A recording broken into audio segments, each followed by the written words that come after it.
जय हिंद प्यारे साथियों, एक बार फिर से आप सभी के लिए लेकर आ चुका हूं मैं सीआरपीएफ ट्रेडमैन एग्ज़ाम 2023 के लिए एक नई वीडियो। दोस्तों, इस वीडियो में हम संविधान के मोस्ट इम्पोर्टेंट क्वेश्चनों को कवर करने वाले हैं जो एग्ज़ाम के लिए बहुत ही ज़रूरी है। दोस्तों, ये सभी क्वेश्चन हर एग्ज़ाम में पूछे जाते हैं और आपके भी एग्ज़ाम में देखने को मिलेंगे। तो इसलिए दोस्तों वीडियो में लास्ट तक ज़रूर से बने रहिएगा और हर क्वेश्चन को याद ज़रूर से कर लीजिएगा, क्योंकि ये क्वेश्चन दोस्तों हर एग्ज़ाम में पूछे जा रहे हैं। और आपका दोस्तों एग्ज़ाम 1 जुलाई से स्टार्ट है, तो अब आपके पास बहुत कम समय है।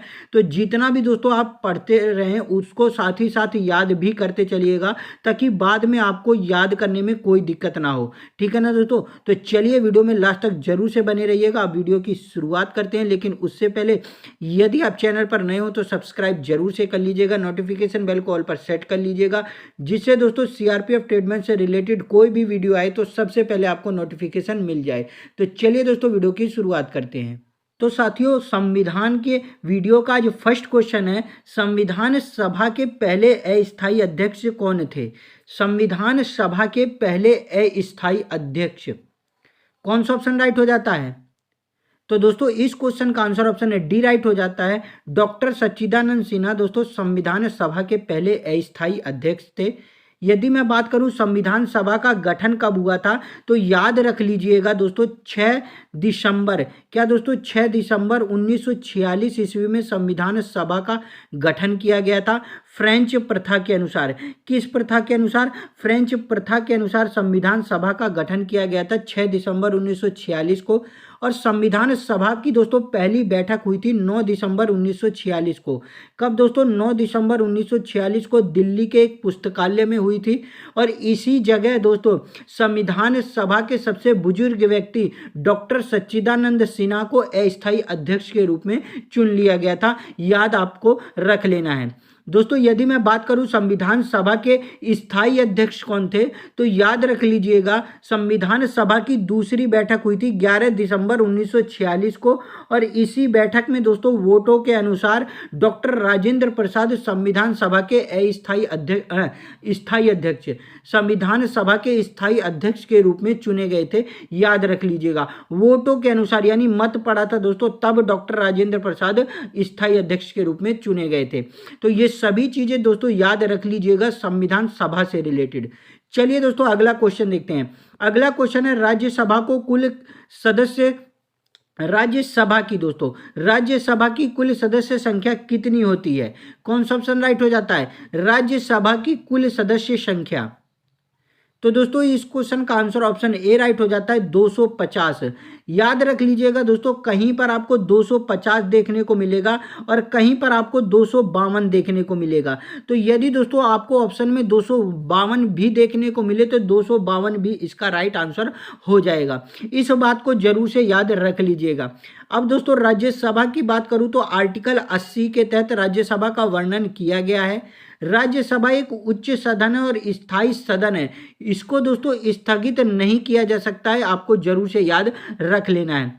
राज्यसभा का पदेन सभापति कौन होता है? तो उपराष्ट्रपति दोस्तों राज्यसभा के पदेन सभापति होते हैं। ये भी आपको जरूर से याद रख लेना है। चलिए दोस्तों अगला क्वेश्चन देखते हैं। अगला क्वेश्चन है द्विसदनीय विधायिका का क्या अर्थ है? द्विसदनीय विधायिका दोस्तों पॉलिटी के सभी मोस्ट इंपोर्टेंट क्वेश्चन लेकर आया हूं और डेली दोस्तों आपके लिए पॉलिटी की भी वीडियो मैं लेकर आने वाला हूं। तो चैनल को जरूर से सब्सक्राइब कर लीजिएगा, क्योंकि पॉलिटी दोस्तों हर एग्जाम में 2 या 3 क्वेश्चन जरूर से देखने को मिलते हैं और 2-3 क्वेश्चन आपको दोस्तों हजारों बच्चों से ऊपर कर देंगे। तो इस बात को जरूर से याद रख लीजिएगा कि पॉलिटी भी एक मोस्ट इंपोर्टेंट सब्जेक्ट है आपके सीआरपीएफ ट्रेडमैन एग्जाम के लिए। ठीक है ना दोस्तों? तो सभी क्वेश्चनों को जरूर से कवर करते चलिएगा। चलिए दोस्तों बताइए द्विसदनीय विधायिका का क्या अर्थ है? तो दोस्तों इस क्वेश्चन का आंसर ऑप्शन है कौन सा राइट हो जाता है? ऑप्शन है बी राइट हो जाता है। निचली और ऊपरी सदन दोस्तों द्विसदनीय विधायिका कहलाती है। निचली सदन यानी लोकसभा और ऊपरी सदन यानी राज्यसभा। तो इसको जरूर से याद रख लीजिएगा। चलिए दोस्तों अगला क्वेश्चन देखते हैं। क्वेश्चन नंबर 4 है भारत के राष्ट्रपति को उनके पद से कौन हटा सकता है? भारत के राष्ट्रपति को उनके पद से कौन हटा सकता है? तो दोस्तों इस क्वेश्चन का आंसर ऑप्शन है सी और सही हो जाता है। संसद दोस्तों भारत के राष्ट्रपति को उनके पद से हटा सकती है।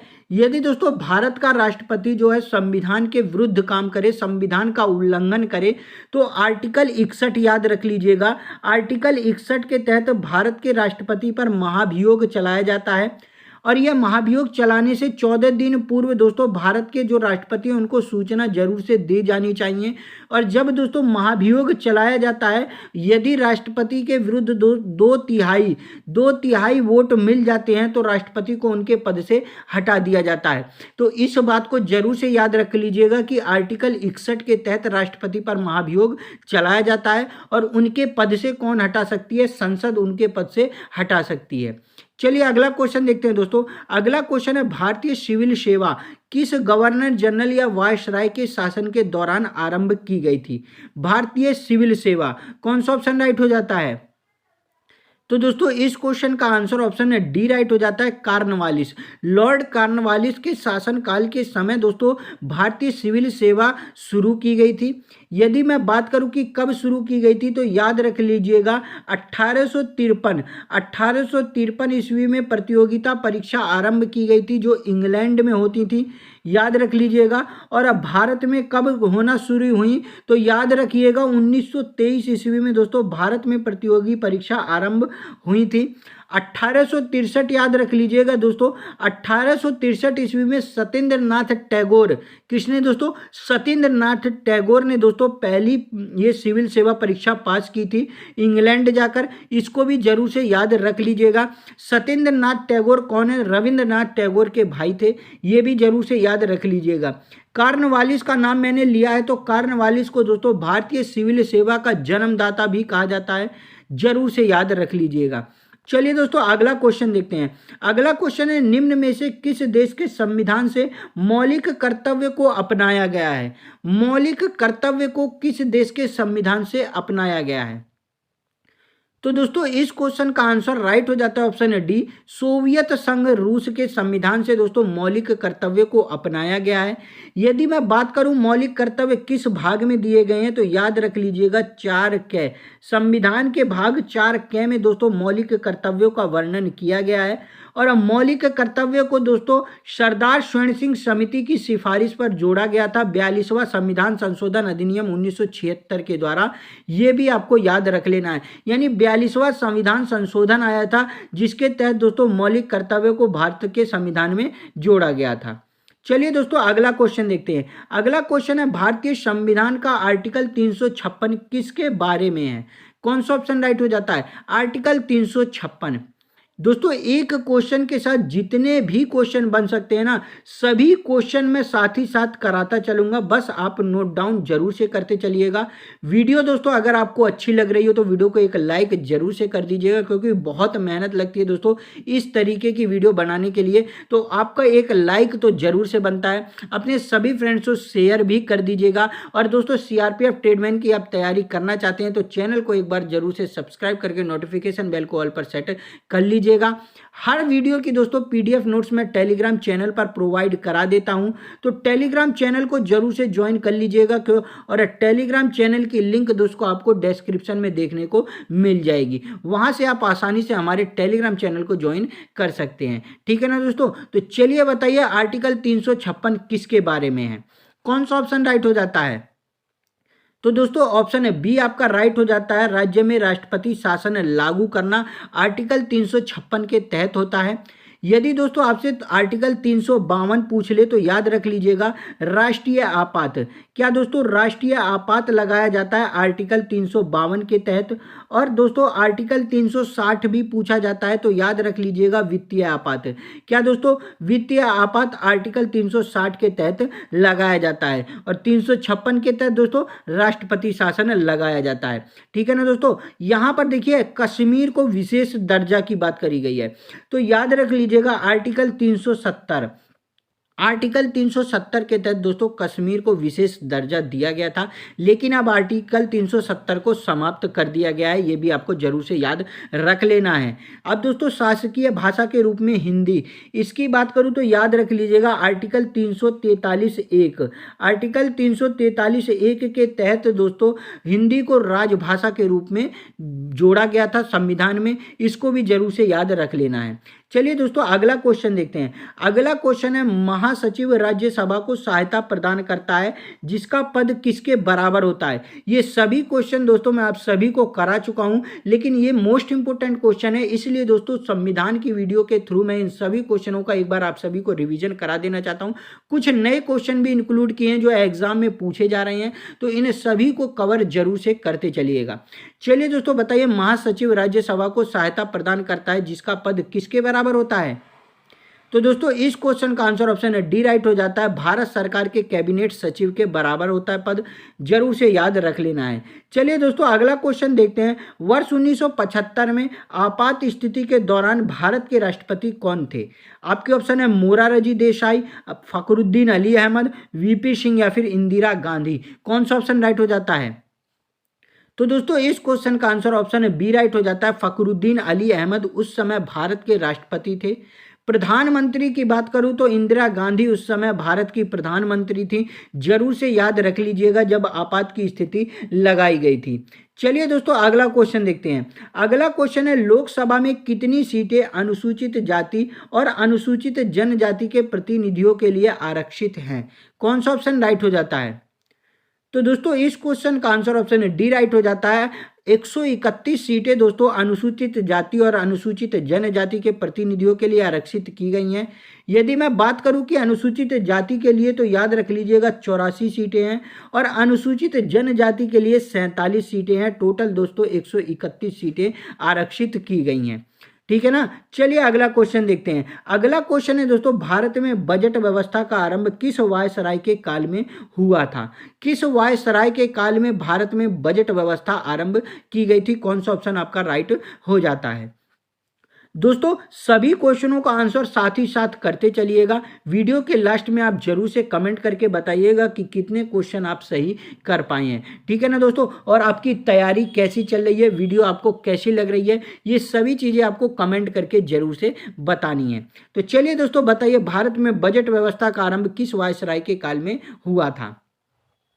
तो दोस्तों इस क्वेश्चन का आंसर ऑप्शन ए राइट हो जाता है। लॉर्ड कैनिंग के समय दोस्तों भारत में बजट व्यवस्था का आरंभ किया गया था, इसको भी आपको याद जरूर से रख लेना है। लॉर्ड कैनिंग की बात करूं तो भारत के प्रथम वायसराय कौन थे, लॉर्ड कैनिंग थे, ये भी आपको याद रख लेना है। एग्जाम में पूछा जाता है और एग्जाम में दोस्तों पूछे कि भारत के प्रथम गवर्नर जनरल कौन थे, तो याद रख लीजिएगा लॉर्ड विलियम बेंटिंक भारत के प्रथम गवर्नर जनरल थे। आपसे एग्जाम में पूछा जाता है कि भारत के अंतिम ब्रिटिश गवर्नर जनरल कौन थे, तो लॉर्ड माउंटबेटन का नाम आपको याद रख लेना है। भारत के प्रथम स्वतंत्र भारतीय यानी स्वतंत्र भारत के प्रथम भारतीय और अंतिम गवर्नर जनरल कौन थे, तो सी राजगोपालाचारी थे, इसको भी जरूर से याद करते चलिएगा, ठीक है ना दोस्तों। तो चलिए अगला क्वेश्चन देखते हैं। अगला क्वेश्चन है, भारत के संविधान की 7वीं अनुसूची किससे संबंधित है। भारतीय संविधान की 7वीं अनुसूची, तो इस क्वेश्चन का आंसर ऑप्शन है बी राइट हो जाता है। संघ और राज्यों के बीच शक्ति का विवरण दोस्तों वितरण भारत के संविधान की 7वीं अनुसूची में बताया गया है, जिसमें दोस्तों संघ सूची, राज्य सूची और समवर्ती सूची की बात की गई है। संघ सूची के लिए कानून कौन बनाता है, केंद्र सरकार बनाती है। राज्य सूची के लिए कानून कौन बनाता है, राज्य सरकार बनाती है। और समवर्ती सूची के लिए दोस्तों केंद्र सरकार और राज्य सरकार दोनों ही कानून बनाते हैं। तो इसलिए संघ और राज्यों के बीच शक्ति का वितरण दोस्तों 7वीं अनुसूची में बताया गया है। चलिए दोस्तों अगला क्वेश्चन देखते हैं। अगला क्वेश्चन है, किस अनुच्छेद के तहत भारत के संघ लोक सेवा आयोग की स्थापना की गई थी। कौन सा ऑप्शन राइट हो जाता है, संघ लोक सेवा आयोग। तो दोस्तों इस क्वेश्चन का आंसर ऑप्शन ए राइट हो जाता है। आर्टिकल 315 के तहत दोस्तों भारत के संघ लोक सेवा आयोग की स्थापना की गई थी। चलिए दोस्तों अगला क्वेश्चन देखते हैं। अगला क्वेश्चन है, यह निर्णय लेने का अधिकार किसको है कि बिल मुद्रा बिल है अथवा नहीं। कौन सा ऑप्शन राइट हो जाता है, बिल मुद्रा बिल है अथवा नहीं, यह निर्णय कौन लेता है और इसका अधिकार किसके पास है। कौन सा ऑप्शन आपका राइट हो जाता है। तो दोस्तों इस क्वेश्चन का आंसर ऑप्शन ए राइट हो जाता है। लोकसभा अध्यक्ष दोस्तों अंतिम निर्णय लेता है कि कोई भी बिल मुद्रा बिल है अथवा नहीं है। और आर्टिकल याद रख लीजिएगा, आर्टिकल 110 के तहत दोस्तों यह निर्णय लिया जाता है। ये भी आपको जरूर से याद रख लेना है। चलिए दोस्तों अगला क्वेश्चन देखते हैं। अगला क्वेश्चन है, निम्न में से द्विसदनात्मक विधायिका वाला प्रांत नहीं है। निम्न में से द्विसदनात्मक विधायिका वाला प्रांत नहीं है, कौन सा ऑप्शन राइट हो जाता है? तो दोस्तों इस क्वेश्चन का आंसर ऑप्शन है सी राइट हो जाता है। गुजरात दोस्तों द्विसदनात्मक विधायिका वाला प्रांत नहीं है। यदि मैं बात करूं कितने प्रांत द्विसदनात्मक विधायिका वाले हैं, तो 6 राज्य आपको याद रख लेने हैं। कितने राज्य दोस्तों? 6 राज्य आपको याद रख लेने हैं। कौन कौन से? आंध्र प्रदेश, बिहार, उत्तर प्रदेश, महाराष्ट्र, कर्नाटक और तेलंगाना। ये 6 राज्य हैं दोस्तों। कौन कौन से? आंध्र प्रदेश, बिहार, उत्तर प्रदेश, महाराष्ट्र, कर्नाटक और तेलंगाना। इनमें दोस्तों द्विसदनात्मक विधायिका है। नोट डाउन जरूर से कर लीजिएगा, एग्जाम में दोस्तों क्वेश्चन पूछा जा सकता है। चलिए दोस्तों अगला क्वेश्चन देखते हैं। भारत के राष्ट्रपति कितने राज्यसभा के सदस्यों को मनोनीत कर सकते हैं? कौन सा ऑप्शन राइट हो जाता है? भारत के राष्ट्रपति कितने राज्यसभा के सदस्यों को मनोनीत कर सकते हैं? तो इस क्वेश्चन का आंसर ऑप्शन सी राइट हो जाता है। 12 सदस्यों को दोस्तों भारत के राष्ट्रपति के द्वारा राज्यसभा में मनोनीत किया जाता है। इसको भी आपको जरूर से याद रख लेना है। चलिए दोस्तों अगला क्वेश्चन देखते हैं। अगला क्वेश्चन है, मसौदा आयोग ने भारतीय संविधान को किस भाषा में लिखा था? मसौदा आयोग यानी प्रारूप समिति की दोस्तों यह बात कर रहा है। प्रारूप समिति ने भारतीय संविधान को किस भाषा में लिखा था? तो इस क्वेश्चन का आंसर ऑप्शन ए राइट हो जाता है। अंग्रेजी और हिंदी भाषा में दोस्तों भारतीय संविधान को लिखा गया था। और दोस्तों मसौदा आयोग के अध्यक्ष कौन थे? तो याद रख लीजिएगा, बी आर अम्बेडकर। कौन दोस्तों? बी आर अम्बेडकर मसौदा आयोग के अध्यक्ष थे। ये भी जरूर से आपको याद रख लेना है। और दोस्तों अंग्रेजी और हिंदी याद रख लीजिएगा। भारतीय संविधान को तैयार किया गया था। और कितने इसमें अनुच्छेद थे? तो याद रख लीजिएगा 395 अनुच्छेद थे। कितनी अनुसूचियां थी? तो 8 अनुसूचियां थी। और भाग कितने थे? तो 22 भाग थे। ये भी आपको याद रख लेना है, ठीक है ना दोस्तों। तो इसको जरूर से याद रख लीजिएगा क्योंकि मोस्ट इंपोर्टेंट क्वेश्चन है। 2 साल 18 माह और कितने दिन? 11 दिन शायद दोस्तों संविधान को बनने में लगा था। ये क्वेश्चन पूछा तो नहीं जाता है, लेकिन इसको भी याद रख लीजिएगा। चलिए दोस्तों अगला क्वेश्चन देखते हैं। राज्यसभा के अध्यक्ष के रूप में निम्न में से किसका उल्लेख किया जाता है? राज्यसभा अध्यक्ष के रूप में निम्न में से किसका उल्लेख किया जाता है? तो दोस्तों इस क्वेश्चन का आंसर ऑप्शन है सी राइट हो जाता है। उपराष्ट्रपति। मैंने आप सभी को बताया कि राज्यसभा के पदेन सभापति कौन होते हैं? उपराष्ट्रपति होते हैं। और राज्यसभा का उल्लेख आर्टिकल 80 में किया गया है। राज्यसभा एक उच्च सदन है, स्थायी सदन है, इसको स्थगित नहीं किया जाता है। और उपराष्ट्रपति अपना त्याग पत्र किसे देते हैं? राष्ट्रपति को देते हैं। ये भी आपको जरूर से याद रख लेना है। चलिए दोस्तों अगला क्वेश्चन देखते हैं। अगला क्वेश्चन है आपका, किस गवर्नमेंट ऑफ इंडिया एक्ट द्वारा केंद्र में द्वैध शासन लागू किया गया था? केंद्र में द्वैध शासन लागू किस गवर्नमेंट ऑफ इंडिया एक्ट के तहत किया गया था? कौन सा ऑप्शन राइट हो जाता है? तो दोस्तों इस क्वेश्चन का आंसर ऑप्शन बी राइट हो जाता है। भारत शासन अधिनियम 1935 आया था, जिसके तहत दोस्तों केंद्र में द्वैध शासन लागू किया गया था। ये भी आपको जरूर से याद रख लेना है। भारतीय रिजर्व बैंक की स्थापना दोस्तों इसी के तहत की गई थी 1935 में 1 अप्रैल को। तो जरूर से याद रख लीजिएगा। चलिए दोस्तों अगला क्वेश्चन देखते हैं। लोकसभा अध्यक्ष तब तक पद पर रहता है जब तक, कौन सा ऑप्शन राइट हो जाएगा? लोकसभा अध्यक्ष तब तक पद पर रहता है जब तक। तो दोस्तों ऑप्शन डी राइट हो जाता है। ऑप्शन डी राइट हो जाता है दोस्तों, अगली लोकसभा का गठन ना हो जाए। जब तक दोस्तों अगली लोकसभा का गठन नहीं हो जाता है तब तक लोकसभा अध्यक्ष अपने पद पर बना रहता है। लोकसभा के वर्तमान में अध्यक्ष कौन है? ओम बिरला हैं। ये भी आपको याद रख लेना है। लोकसभा की प्रथम महिला अध्यक्ष कौन थी? मीरा कुमार थी। जरूर से याद रख लीजिएगा क्योंकि एग्जाम में दोस्तों ये क्वेश्चन पूछा जाता है, ठीक है ना। चलिए अगला क्वेश्चन देखते हैं दोस्तों। अगला क्वेश्चन है, भारतीय संविधान में शामिल नीति निर्देशक सिद्धांत किसके संविधान से प्रेरित हैं? यानी नीति निर्देशक सिद्धांतों को किस देश के संविधान से लिया गया था? तो दोस्तों इस क्वेश्चन का आंसर ऑप्शन है बी राइट हो जाता है। आयरलैंड के संविधान से दोस्तों नीति निर्देशक सिद्धांतों को लिया गया था। नीति निर्देशक सिद्धांतों की बात करूं तो आर्टिकल 36 से लेकर 51 तक दिए गए हैं। और दोस्तों नीति निर्देशक सिद्धांत किसी भी न्यायालय में परिवर्तनीय है, इन्हें मतलब परिवर्तन नहीं किया जा सकता है, जो कि हैं वही रहने वाले हैं। याद रख लीजिएगा 36 से 51 जो आर्टिकल हैं इनको जरूर से याद कर लीजिएगा। 36 में क्या कहा गया है, 40 में क्या कहा गया है, 49 में क्या कहा गया है, तो ये सब चीज़ें जरूर से आप याद करके चलिएगा, एग्जाम में दोस्तों पूछा जा सकता है। चलिए दोस्तों अगला क्वेश्चन देखते हैं। अगला क्वेश्चन है संसद द्वारा भारत के राष्ट्रपति पर महाभियोग कब चलाया जा सकता है। तो इसका आंसर दोस्तों मैं दे चुका हूं, यदि उस पर संविधान के उल्लंघन का आरोप हो, यानी राष्ट्रपति यदि संविधान का उल्लंघन करता है तो महाभियोग आर्टिकल 61 के तहत चलाया जाता है। अभी थोड़ी देर पहले मैंने दोस्तों इसका आंसर आप सभी को बताया था, ठीक है ना दोस्तों। चलिए अगला क्वेश्चन देखते हैं। अगला क्वेश्चन है राष्ट्रपति और उपराष्ट्रपति की अनुपस्थिति में राष्ट्रपति के कार्यों का निर्वहन कौन करता है। राष्ट्रपति के कार्यों का निर्वहन कौन करेगा यदि राष्ट्रपति और उपराष्ट्रपति दोनों ही अनुपस्थित हैं। कौन सा ऑप्शन राइट हो जाता है। तो दोस्तों इस क्वेश्चन का आंसर ऑप्शन सी राइट हो जाता है। भारत का मुख्य न्यायाधीश दोस्तों इनके जो कार्यों का निर्वहन करेगा, इसको भी जरूर से आपको याद रख लेना है। चलिए दोस्तों अगला क्वेश्चन देखते हैं। अगला क्वेश्चन है दोस्तों आपका नीति आयोग का नया मुख्य कार्यकारी अध्यक्ष किसे नियुक्त किया गया है। कौन सा ऑप्शन राइट हो जाएगा। तो दोस्तों इस क्वेश्चन का आंसर ऑप्शन ए राइट हो जाता है। अमिताभ कांत दोस्तों नीति आयोग के नए मुख्य कार्यकारी अध्यक्ष हैं। और नीति आयोग के अध्यक्ष कौन होते हैं दोस्तों, तो नीति आयोग के अध्यक्ष प्रधानमंत्री होते हैं। और वर्तमान में कौन है, नरेंद्र मोदी जी प्रधानमंत्री जो नीति आयोग के भी अध्यक्ष हैं, याद रख लीजिएगा। कार्यकारी अध्यक्ष आपसे पूछे तो अमिताभ कांत आपका राइट हो जाता है, तो ये भी जरूर से आपको याद रख लेना है। ये सभी चीजें एग्जाम में पूछी जाती हैं। नीति आयोग के सीईओ कौन है, तो परमेश्वरम अय्यर हैं, ये भी आपको याद रख लेना है, ठीक है ना। चलिए अगला क्वेश्चन देखते हैं दोस्तों। भारत के उच्चतम न्यायालय के केंद्र और राज्यों के बीच विवाद का निपटारा करने की शक्ति किसके अंतर्गत आती है। कौन सा ऑप्शन राइट हो जाएगा। भारत के उच्चतम न्यायालय की केंद्र और राज्यों के बीच का विवाद का निपटारा। तो दोस्तों इस क्वेश्चन का आंसर ऑप्शन ए राइट हो जाता है। मौलिक अधिकारिता के अंतर्गत दोस्तों आता है केंद्र और राज्यों के बीच के विवाद का निपटारा, इसको भी जरूर से याद रख लीजिएगा। चलिए नेक्स्ट क्वेश्चन देखते हैं। Question number 26। भारत के उपराष्ट्रपति पर महाभियोग किसके द्वारा लगाया जा सकता है। राष्ट्रपति पर हमने पढ़ा दोस्तों, अब उपराष्ट्रपति की बात की जा रही है, तो किसके द्वारा लगाया जाता है।